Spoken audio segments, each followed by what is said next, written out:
Olá, pessoal, tudo bom? É o seguinte, eu tive nesse primeiro boletim, o anterior que eu fiz, eu tive algumas observações. O pessoal pediu até para dar uma continuidade no assunto do DKV. Eu falei da minha temporada de 1966, a primeira temporada de estreante. No final do ano fui gratificado com um troféu fantástico da revista Quatro Rodas, do piloto revelação da temporada. E aí em 67, que eu não entrei nesse assunto aí no boletim anterior, em 67 ainda fiz algumas corridas com o meu DKV em Interlagos, fiz duas corridas. Depois eu fui convidar, mas essas corridas em Interlagos eu já não tinha muito equipamento, então eu andei no pelotão intermediário. Aí eu fui convidado logo depois para correr em dupla com o volante 13, que era o Flodoaldo Aroca, no DKV Mickey Mouse. Esse DKV foi, foi feito na fábrica, era da equipe oficial. O volante 13 adquiriu esse carro após o encerramento das atividades da Vemag e ele me convidou para fazer dupla com ele numa 6 horas de Interlagos. Largamos, o carro andava muito bem, porque estava ainda com um equipamento bastante competitivo da fábrica, e andamos bem, mas porém tivemos um problema de motor. O motor quebrou. Esse quebrou mesmo, não é que faltou um cilindro ou deu uma falhadinha. Porém, ficou muito claro para mim o DKV Mickey Mouse. O DKV Mickey Mouse era um carro curto entre eixos, ele tinha 2 metros e 10 centímetros, o DKV original era 2,45 e esse DKV foi inspirado num panhar que correu em Rivera, quando também a Vemag foi correr lá com o Marinho, e o Marinho sofreu para andar junto com esse panhar. Esse panhar era um Mickey Mouse, era um carro pequeno também. E aí a DKV resolveu imitar esse panhar, fazendo um carro curto e pensando muito em circuitos de rua, porque circuitos de rua têm esquinas muito travadas e tal, e o carro mais curto entre eixo eventualmente poderia favorecer. Esse carro, a história dele de corridas de rua não tem nada assim significativo. E nós andamos com ele em Interlagos. O volante 13 tinha um domínio fantástico desse carro. Tá? Eu andei, eu me acostumei também, mas confesso que eu tinha um pouco de receio nas curvas de alta. Nas curvas de alta, o carro dava, eu olhava de rabo de olho para a direita e o carro dava umas balançadas assim que eu ficava, falei, nossa, se na hora que isso aqui perder, vamos dizer, a aderência traseira, é barranco abaixo. Mas aí acabei virando uns tempos bons também, porém, com certo receio. Não gostei muito, comparado ao DKV Malzone, que tinha 2 metros e 22 entre eixos. Também era mais curto que o original, porém, era mais longo do que o Mickey Mouse. E logo depois desse Mickey Mouse, da corrida do Mickey Mouse, eu fui correr com o meu DKV em Piracicaba. E ali eu me dei bem. Eu fui bem, DKV particular, eu não tinha a relação de câmbio adequada para aquele circuito, era totalmente particular, dormi na República dos Estudantes, o mecânico meu amigo Walter foi junto comigo, colocamos o escapamento, carburadores, etc., tudo na estrada. Enfim, foi uma coisa bem romântica até, foi bem legal. E eu cheguei na corrida em quarto lugar, atrás de duas Alfas da equipe Jolly, e duas Alfas, uma GTA e uma Giulia. E o terceiro lugar foi o Marivaldo Fernandes com o R8. E quarto lugar, quer dizer, eu fui o primeiro dos nacionais. Eu estou tentando lembrar aqui, então no ano de 67, foi um ano difícil, eu ainda permaneci um pouco com o DKV, depois com o Mickey Mouse e depois com uma boa corrida em Piracicaba. E aí praticamente encerrei minhas atividades em 67. Corri muito pouco. Foi aí justamente que eu estava pensando em dar uma parada no automobilismo, porque eu não tinha mais recursos, enfim, era muito difícil de conseguir as coisas, e, com DKV especialmente. E aí, como eu coloquei no boletim anterior, o Emerson comentou, não, ainda vai rolar muita água e tal. Em 68, ainda com DKV, porém agora convidado pelo Sr. Carl Ivers. O Carl Ivers é pai do Henrique Ivers e o Henrique Ivers é meu cunhado, casado com a minha irmã. Eles moram em Porto Alegre. E o seu Carl me convidou para fazer dupla com o Henrique numa prova importantíssima no Uruguai, às 6 horas de Alpinar. Era um sonho do seu Carl Ivers essa corrida de Alpinar. Toda vez que eu estava em Porto Alegre, ele comentava Alpinar, Alpinar. E ele já tinha feito 2 corridas lá. Uma ele teve problema de freio e uma outra ele saiu da pista. Então ele tinha um sonho lá com o Alpinar. E ele me convidou. E aí, como a corrida era internacional, eu aqui em São Paulo, eu precisava de uma carteira internacional. E fui no Automóvel Clube Paulista, que é filiado ao Automóvel Clube do Brasil, era filiado, e tinha o comando das corridas no Brasil. Havia já uma briga entre a confederação, a recém-nascida confederação, que foi criada pelo seu Wilson Fittipaldi junto com o Ramon von Bogenhout de Brasília, contra o Automóvel Clube. As corridas brasileiras eram regidas pela confederação, mas as internacionais, para poder correr fora, era pelo Automóvel Clube do Brasil.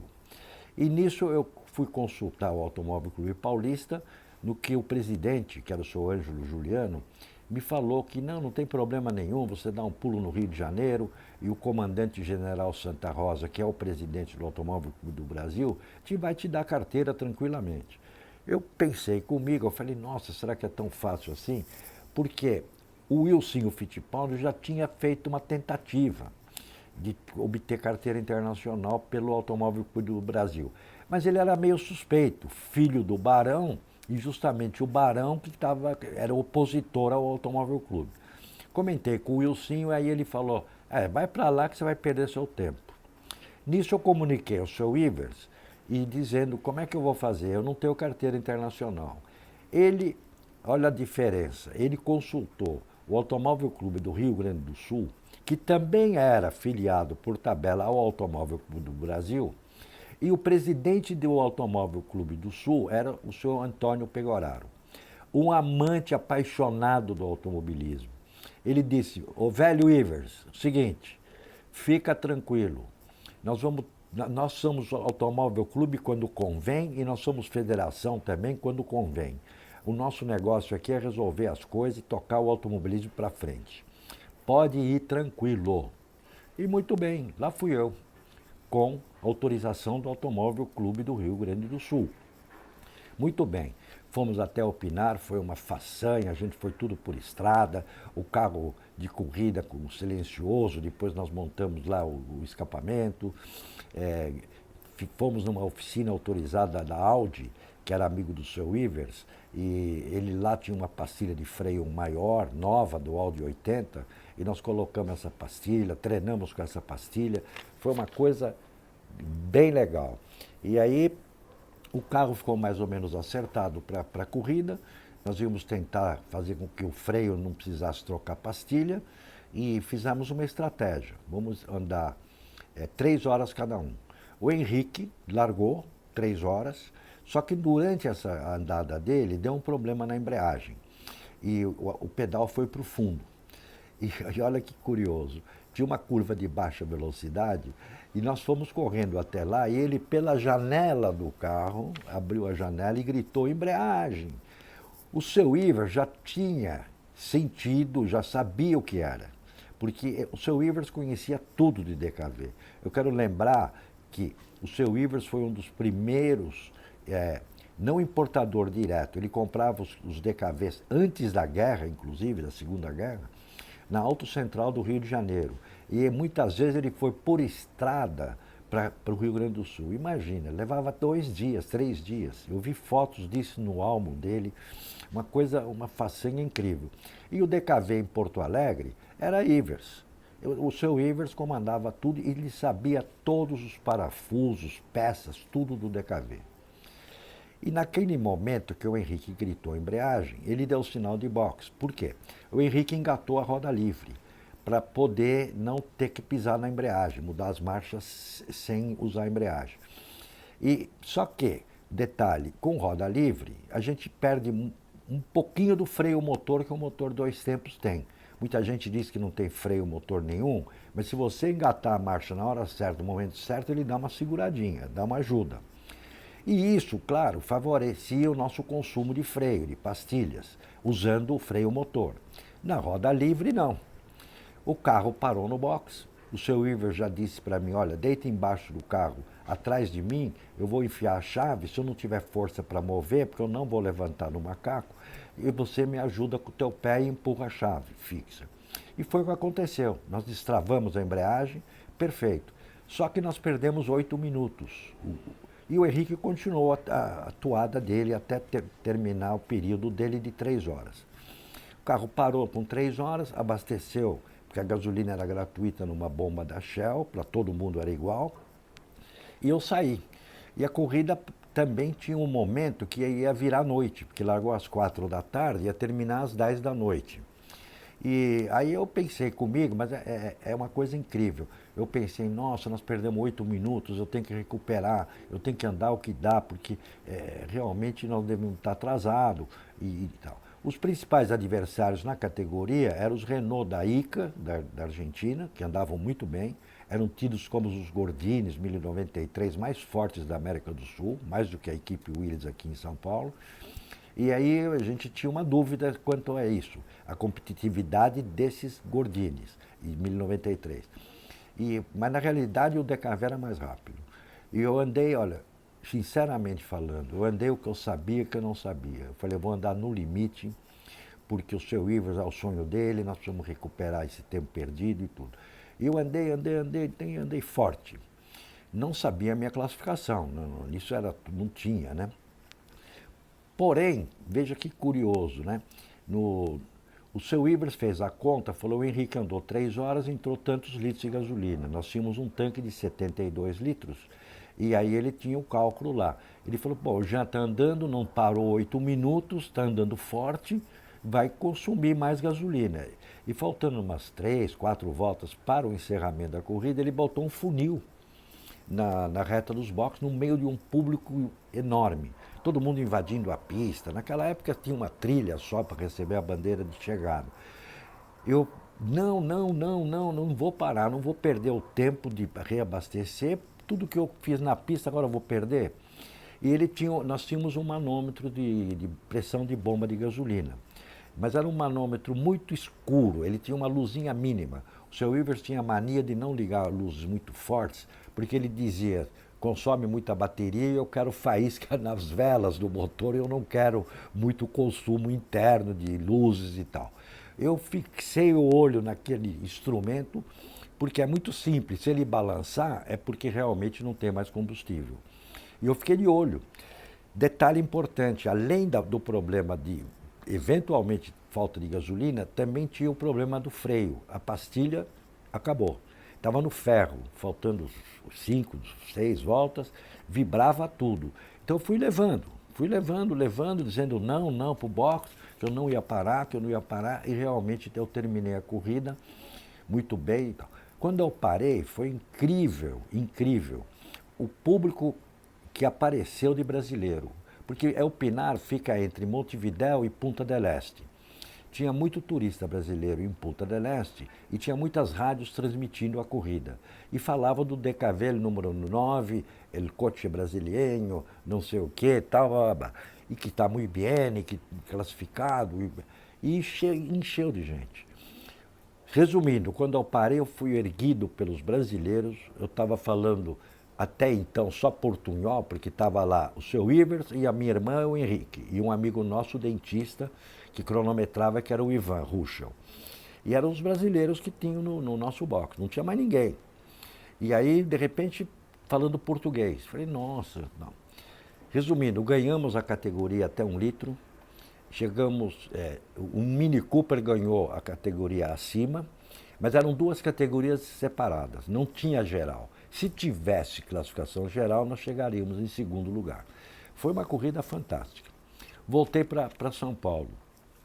Me recordo que o Emerson viu no Jornal da Noite, Jornal Diário da Noite, uma pequena notinha dos brasileiros que correram em Pinar. Não tinha noticiado nada. Ele falou, nossa, foi legal, foi bom. Aí expliquei para ele como é que foi e tal.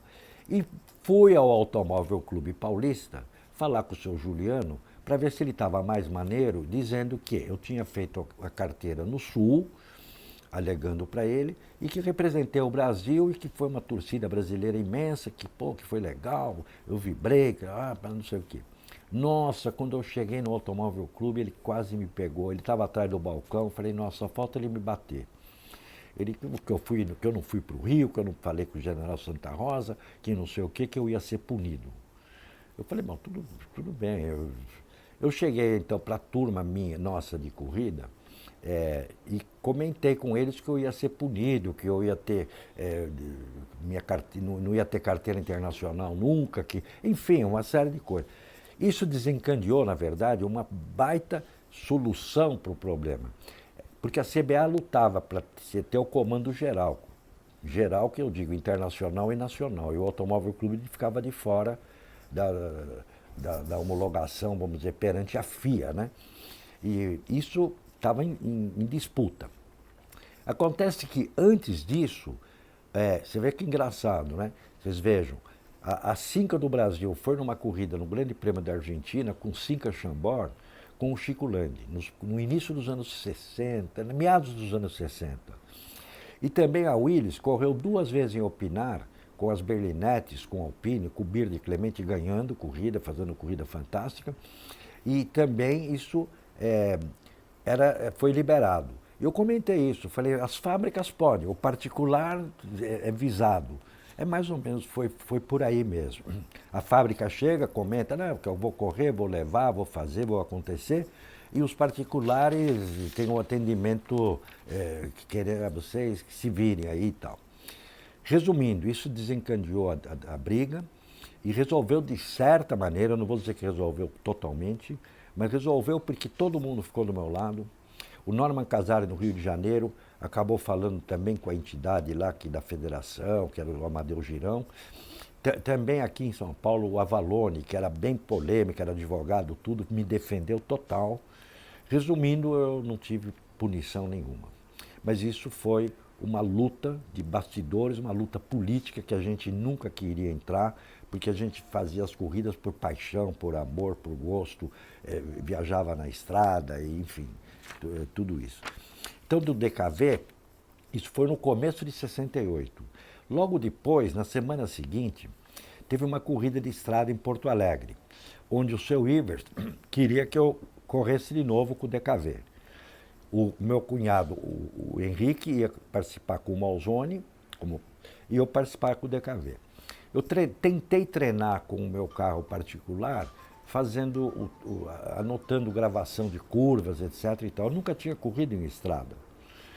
Resumindo, largamos em Vila Nova Cachoeirinha, se não me engano, que chama ali. Largamos, eu na largada, os carros menores estavam mais para trás, os carros mais fortes mais para frente. E na largada, logo no início, não tinha nem 1 quilômetro de corrida, eu dei uma rodada incrível no meio do pelotão, saí pela direita, levantou um poeirão incrível e eu fiquei em último lugar, atrás do carro vassoura, porque o que acontece nas corridas de estrada? Largam todo mundo, tem um carro vassoura. Esse vassoura passou, libera a estrada. E aí eles comentam no briefing que quem for ultrapassado pelo carro vassoura está automaticamente desclassificado. Como era muito início de prova, eu saí atrás do carro vassoura, e demorou para pegar e tudo. E aí o senhor Brunelli, se não me engano, era organizador, ele tinha um DKV, ele frequentava a oficina do seu Ivers, ele me deu o sinal, falou, vai, pode ir, sem problema. E eu fui. E fui na tentativa de recuperar o tempo perdido, que eu fiquei uns 2 ou 3 minutos parado lá naquele acostamento, para tentar fazer o motor virar. Aí eu fui e tal, passei vários carros, os Gordines, tudo, e quando chegou num trecho que tinham 3 pontes estreitas, eu encostei no Chico Fioli. E o Chico Fioli, ele, com um DKV, ele era muito competitivo, ele ganhava corridas na categoria, quando o seu Ivers não corria. O carro dos Ivers era mais rápido, tá? Mas o Chico era muito frequentador da oficina do seu Ivers, tá? E aí ele falou, espera, eu passei o Chico, logo depois das pontes, olhei para frente, tinha uma curva para a esquerda, eu falei, aquela curva é flat. Eu entrei, meus amigos, A minha roda traseira saiu no acostamento, eu atravessei. Eu falei, nossa, eu vou perder de novo 3, 4 minutos até virar o motor, porque nessas rodadas aí desnivela tudo, bomba elétrica ligada, motor 2 tempos, difícil já de pegar e tudo. Eu falei, nossa, mas não foi bem isso só não. Eu só pensei, porque quando eu olhei, nossa, o barranco fez assim, ó, veio direto. Bati no barranco, o carro levantou, caiu no chão, capotou, né? Mas caiu em pé. Um chiado enorme, porque a bomba elétrica estava ligada. Eu saí, eu bati com a testa um pouco nos botões do painel. Eu saí correndo com aquele chiado, achando que ia pegar fogo. Resumindo, o carro ficou ali, chegou o carro vassoura com a polícia rodoviária. Eu peguei uma carona com a polícia rodoviária, doía muito a minha costela, estava achando que tinha fraturado alguma coisa. O guarda lá comentava, quer parar no hospital? Quer... Não, não, não, vamos para a chegada, vamos para a chegada. E na chegada, quando eu cheguei, eu vi uma coisa muito legal. O Henrique deu a chegada e foi comunicado pelo Flávio Delmese, que sobrevoava a corrida, e comentou com o Henrique, desceu lá, né, até acontecer tudo isso, o Flávio já estava na chegada, e comentou com o Henrique do meu capotamento. A prova chamava Antonino Burlamac, que era em homenagem a um piloto de carreteira que faleceu numa corrida de estrada, justamente essa que ia para Capão da Canoa. E aí o Henrique pegou o Malzone e veio na contramão, pelo acostamento, em direção contrária. E quando eu vi o Henrique e o Malzone, eu falei para o polícia rodoviária, para. Aí eu entrei no Malzone, imagina, uma dor incrível. E o Henrique me levou até o pai do Ivan Ruschel, era médico. Ele estava em Atlântida, que é vizinha Capão da Canoa. Ele me examinou todo, não tinha nada fraturado, tal, mas estava todo endurecido, né? Enfim, estava meio... Eles foram muito legais. E dali eu fui para Tramandaí. O seu Ivers tinha uma casinha em Tramandaí. E nós entramos num restaurante em Tramandaí, o Henrique, eu, minha irmã, o restaurante chamava Weber, se não me engano, e aí nós entramos lá e de repente, depois de 15, 20 minutos, porque até acontecer tudo isso, entrou o seu Ivers. O seu Ivers estava no meio da estrada, e quando a polícia rodoviária passou lá, eu comentei com ele que eu tinha capotado. Ele voltou rapidamente para socorrer o DKV, levar para a oficina em Porto Alegre, pegou o carro e foi para Tramandaí. E nisso tudo aconteceu, 3 horas depois, tal, ele entrou desesperado atrás de mim para saber o que tinha acontecido comigo. E eu falei, tá tudo bem, senhor Ivers, eu estou dolorido, tudo, mas não fraturei nada, tal. Eu falei, e o carro, né? Porque eu fiquei... Ele falou, o auto deixa, cara, deixa. O auto nós arrumamos outro, quero saber de você. Então foi um momento muito gratificante para mim ter esse apoio do senhor Carl Ivers, eu devo muito a ele. E logo depois, no final do ano, o mesmo carro já recuperado, eu corri às 12 horas de Porto Alegre em dupla com o Henrique. E o seu Ivers disse para mim claramente, olha, nós vamos largar, tem uma cinta em cima de couro, em cima do capô, nós não vamos abrir o capô, estava meio chuvoso, ele falou, provavelmente não vamos trocar pneus, nós vamos correr a corrida inteira só abastecendo e vamos em frente. E foi o que aconteceu. Fizemos uma corrida muito regular, muito constante, apesar do mau tempo, uma corrida de chuva perigosíssima de rua. O Emerson fez dupla com o irmão dele, o Wilson, num Volkswagen, era uma corrida de carros nacionais. O José Carlos Pátio com o Birdi Clemente com a equipe do Greco, num Corcel Bino, 1440. E eram de outra categoria, nós éramos da categoria 1000. E nós chegamos em 6º lugar na geral, primeiro na categoria. O nosso rival mais sério era o Roberto Giordani e o Chico Fiore. Eles tiveram problemas no DKV deles e nós ficamos muito à frente na categoria. O seu Ivers pedia até para andar maneiro, tudo, terminar a corrida. E foi fantástico. Então essa minha parceria com os Ivers foi o encerramento, vamos dizer assim, da minha carreira de DKV. Eu estou falando isso em 1968. Espero não ter esquecido nada, porque de repente alguém lembra alguma outra observação, mas eu prometi para vocês, a próxima, vou falar de BMW, como é que começou, como é que aconteceu. E eu estou achando muito legal, porque tem muita gente gostando da brincadeira. Mande mesmo uns comentários falando e tal. Eu estou aqui para... A gente vai de grão em grão, de degrau em degrau, eu vou comentando. Muito obrigado, pessoal, pelo apoio, hein?